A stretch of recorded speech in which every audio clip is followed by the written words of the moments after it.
Welcome to the Wired to Hunt Foundations podcast, your guide to the fundamentals of better deer hunting. Presented by First Light, creating proven, versatile hunting apparel for the stand, saddle, or blind. First Light. Go farther, stay longer. And now, your host, Tony Peterson. Hey everyone, welcome to the Wired to Hunt Foundations podcast, which is brought to you by First Light. I'm your host, Tony Peterson, and today's episode is all about dealing with insects while you hunt.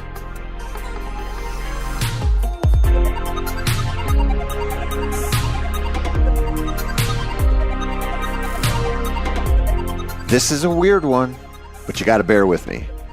The truth about what we do, whether that's, thinking solely about whitetails 24/7, or turkey hunting, or antelope hunting, or whatever, is that there are a lot of elements to any hunt, and really any preseason scouting or prep work, that we kind of just gloss over.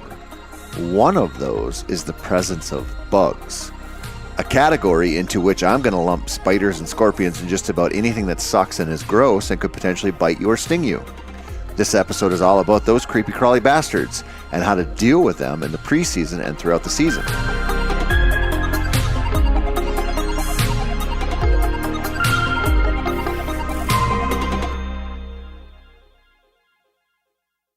Picture this, if you will. Your life is as a lab mouse. Pretty rough, right? The odds are you're going to be injected with some disease or put through some tests that probably, I would venture to say, are not much fun.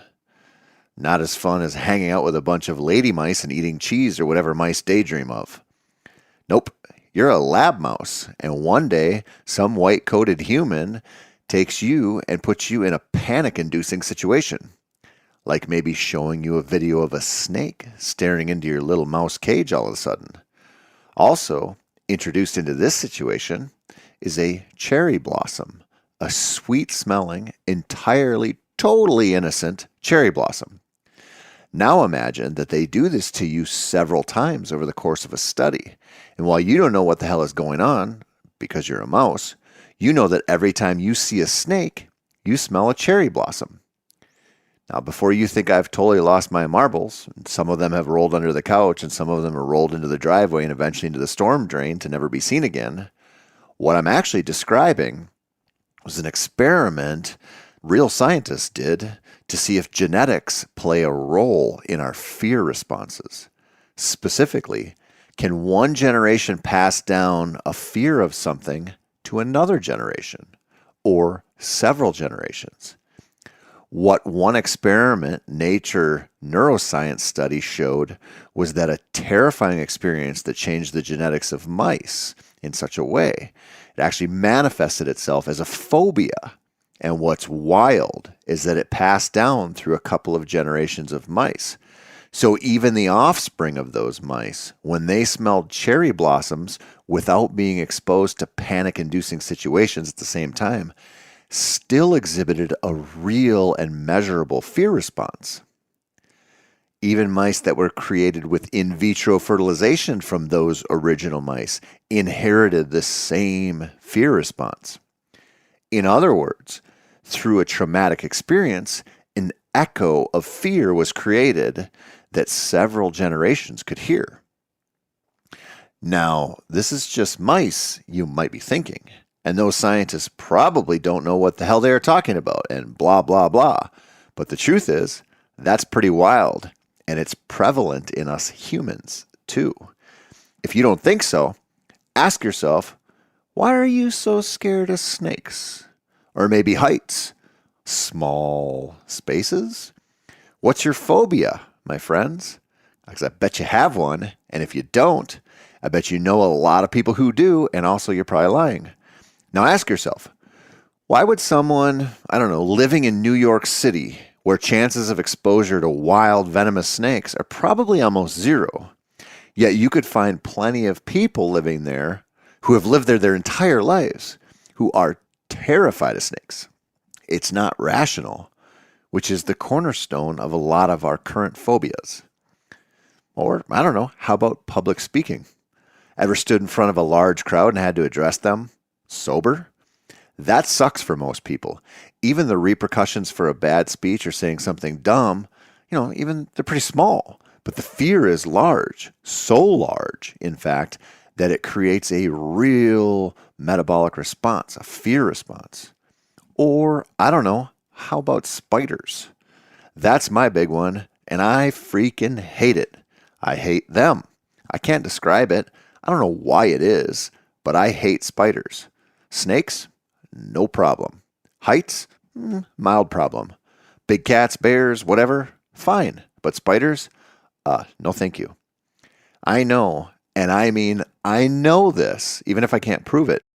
Somewhere way back in my bloodlines, some of my ancestors had some rough run-ins with spiders, and that made a scar on our genetics that is visible today.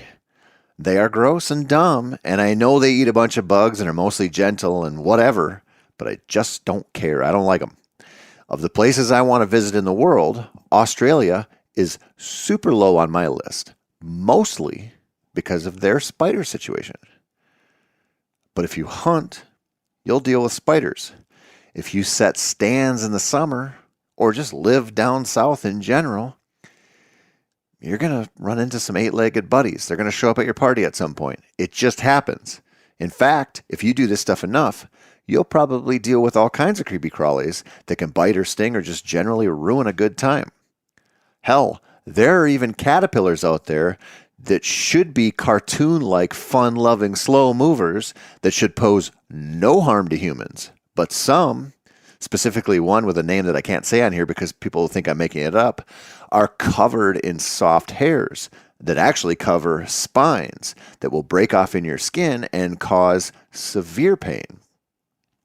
This is one of the reasons why, when I travel to hunt southern states, or maybe to catch some fish down there, I'm always leery of all the bugs, even the cute ones that look like they should be in a Disney cartoon. You never know which little caterpillar or fly or whatever is going to send you to the ER or at least make you very, very uncomfortable. But they are out there, and we have to deal with them. In fact, if you go out this month to scout or hang some stands, or hell, crawl across the prairie to try to arrow an antelope, you will find yourself dealing with bugs and spiders and bees. I have bad luck with bees, and I can only attribute it to the reality that I spend a lot of time outside disturbing the world around me.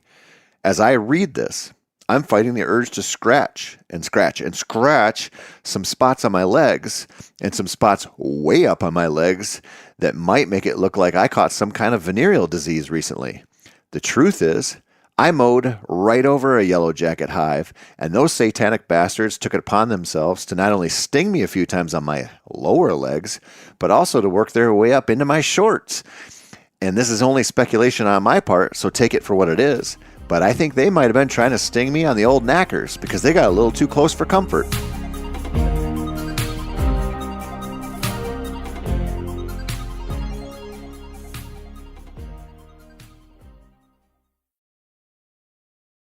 Late summer and early fall, that's bee time. And if you're out hanging stands and maybe running a chainsaw to clear out some trails on your deer ground, pay attention. I average a couple of stings out there a year, and while most situations are just painful and leave you shaking your fist at a dumb insect with a weapon on its ass and a poor attitude, you can get into trouble. Obviously, if you're allergic to bees, you should know how to keep yourself safe and how to get your EpiPen in your hands if you need it. But getting whacked a bunch of times can cause non-allergic folks to have bad reactions too. My personal record for one encounter was 8 bee stings while I was hanging stands, and my black lab found a ground nest that didn't take kindly to a black bear-looking dog poking her nose into the entrance hole. I've had a couple other close calls, like when I went to hang a stand one time and I realized that there was a ground nest below me at the base of the tree. So when I figured that out, I was like 8 feet up, and I realized that if I descended in normal fashion like we would all get down from our tree stand, I'd have to go right through a swarm of perturbed bees. So I executed, in at least my assessment, a near-perfect dismount out of the tree, complete with a barrel roll at the end. Think about it this way. They are all over out there, and they won't take kindly to you messing with them. And what's even more annoying is how often you're in a stand, minding your own dang business, when a couple of bees just take a keen interest in you for some reason. At least caterpillars never do that shit. You'll also deal with mosquitoes, which according to a lot of people are the deadliest bug out there since they are vectors for bad diseases like malaria. Here in the States, we have plenty of mosquitoes, and they can mostly be dealt with by wearing clothes that they can't poke through. Sure, they're annoying, when you hear them buzzing in your ear or watch them flying in front of your face over and over and over again, but mostly mosquitoes are pretty easy to handle, at least until they get to the point where they're overwhelming. Now, I've had this happen down in the Everglades of Florida, and here at home in Minnesota and across the river in Wisconsin, on those big woods situations where the mosquitoes can be a pretty special experience. But I'll tell you what, one of the worst mosquito situations I ever found myself in was in western South Dakota, of all places, while I was hunting antelope. As you may well guess, there isn't a ton of standing water in western South Dakota. You're as likely to see a bunch of small cactus growing than you are to see a water hole. But boy, oh boy, when you do find standing water at the right time, you find every mosquito in the county. And those prairie mosquitoes are built with a little extra armor and a tenacity that no big woods mosquito can match. I found some of those same style of mosquitoes on early season velvet hunts in Nebraska too. They are kamikaze mosquitoes that come in hot, and they don't do a whole lot of courtesy laps around you to figure out where a good spot is to land. They see skin, I guess, and they go for it. Mosquitoes can be managed pretty good with clothing, as I've said, and a thermocell unit. Now, they don't pay me. I don't even really know anyone who works for the company. I just know that if you deal with mosquitoes and you need some help, that thermocell is legit, and there isn't a better product on the market. Seriously, they're incredible. Although you probably wouldn't want to use one in an enclosed space, I don't think. And yes, the deer can smell them, but they can also smell you if they can smell the thermocell, so it doesn't matter. There's also, the gnats and the no-see-ums that make early season hunts no fun.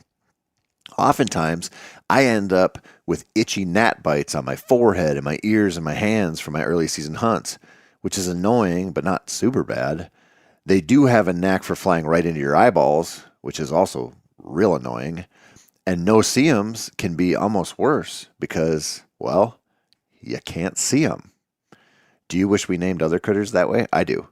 No-see-ums are a pain, and while I've never experienced them horribly on any hunt, I have had the displeasure of fishing close to mangroves in Florida at first light, where the largest free-ranging population of those minuscule blood-sucking bastards live.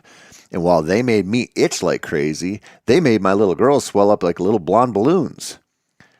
I bet no matter where you live and hunt, you probably have some kind of bug in your region that causes you fits at certain points of the season. Maybe it's scorpions, which I know aren't really a bug, and I also have had very limited experience with them, and I'm not too sad about that. I've been stung exactly one time by a scorpion, and that was enough to get me to cross Texas off my list of places to live. Now, my cowboy hat-wearing buddies from the Lone Star State are pretty nonchalant about scorpions and other gross critters, because they deal with them all the time. They shake out their boots before putting them on, and look real closely at the ground when they sit on it to call turkeys or try to shoot a pig or a deer. I do too now when I'm down there, but one time I didn't, and I leaned right up against a scorpion that probably holds the world record for largest stinger. At least it felt that way when he shoved it right into my back, which was pretty rude. That feeling of throbbing pain and the uncertainty of knowing whether I was going to die for a really terrible axis deer hunt was not my idea of a good time. But it happened where it usually does, in the outdoors. When you're in Texas, or quite a few states now, you also have to consider fire ants. Now, I've been lucky. I've never had a run-in with them, at least to the point where I got to learn firsthand why they are named as they are. But I've seen plenty of them, and honestly, if spiders are on my list of creepy crawlies that I really hate, ants are probably close second, or maybe third after bees and wasps. I don't know what it is about ants, but if you've ever had the displeasure of getting bit by them, you know what I mean. Now, I know we aren't dealing with bullet ants here in the States, at least not yet. Probably, if we give it enough time, they'll make their way to Florida or somewhere. But we do have plenty of ants that can ruin your day. I've been stung or bitten by a lot of ants a few different times, and I'll bet you if I was a mouse, my offspring would have a real fear of ants. In fact, my one daughter does, so maybe it already changed my genes. My worst experience was while I was hunting blacktails in California, and this is an estimate on my part, but at least 1 million big black carpenter-looking type of ants crawled up my legs in the dark, and they all waited for the go-ahead signal to bite me at the same time. It was horrible, muy horrible, and made me really appreciate Minnesota winters and the 5 months of brutal cold that comes with them. Bugs and spiders and creepy crawlies, they're all over. They are a part of our lives as outdoorsmen, and can actually even be a positive part. Just think about how much Mark Kenyon loves pollinators. Without them, we wouldn't have all kinds of food and stuff, and also Kenyon wouldn't have anything to weirdly obsess over. Now, a lot of those creepy crawlies out there, they're actually not. They're not really threatening at all, and they're mostly welcome around us. Butterflies are a good example. I've never felt threatened by a butterfly ever. Dragonflies are another. I spent quite a few hours watching dragonflies hunt over high country waterholes last September while waiting on a bull elk, and if there's a more impressive hunter out there, I'm not sure I've seen it. Sometimes bugs can be entertainment, and sometimes they can just be a part of the whole experience without, causing us extreme pain or multi-generational phobias. They aren't a reason to stay home, obviously, but in certain environments, at certain times, they can be a reason to be super cautious. Think about that as you head out with the best intentions to watch a bachelor group of bucks as the clock winds down to the most wonderful day of the year, the deer opener. Or maybe you aren't quite there yet, but know that a bunch of trees have fallen down across your favorite access trail. It's time to fire up the old chainsaw and get to cutting. Maybe it's as simple as taking a pole saw into your favorite ladder stand to trim up a few trees around those stand and open up some shooting lanes. Make sure there isn't a paper wasp nest in one of those shot-blocking limbs. Trust me on that one. Or maybe you have a hunt booked to a new state, a new environment, and you're laser focused on killing whatever animal happens to be on the menu. That's great. Develop a good plan. Work with what your outfitter advises or whatever the DIY forums tell you to do. But also remember that if you're from Pennsylvania or Wisconsin or somewhere and you decide to go hunt, Arizona coos deer, you better check your sleeping bag for unwanted snuggle buddies. You don't want to start a cuddle puddle with a scorpion. And if you do, go seek help, professional help, please. And please keep listening to this podcast because I'm going to talk about more stuff next week. Stuff that might help you kill a deer, for example. Or to put it another way, stuff that might help you kill a big buck early in the bow season. Or later in the bow season. Sometime, maybe gun season too. Whatever. Just listen. This has been the Wired to Hunt Foundation's podcast, which is brought to you by First Light. I'm your host, Tony Peterson. As always, thank you so much for checking in and for listening. We here at Meat Eater, we really appreciate all your support. I can't thank you enough for it. If you want some more content, whether it's podcasts, whether it's videos, whether it's articles, themeateater.com has you covered. Go there and you'll see everything we produce, which is a lot of content. Trust me.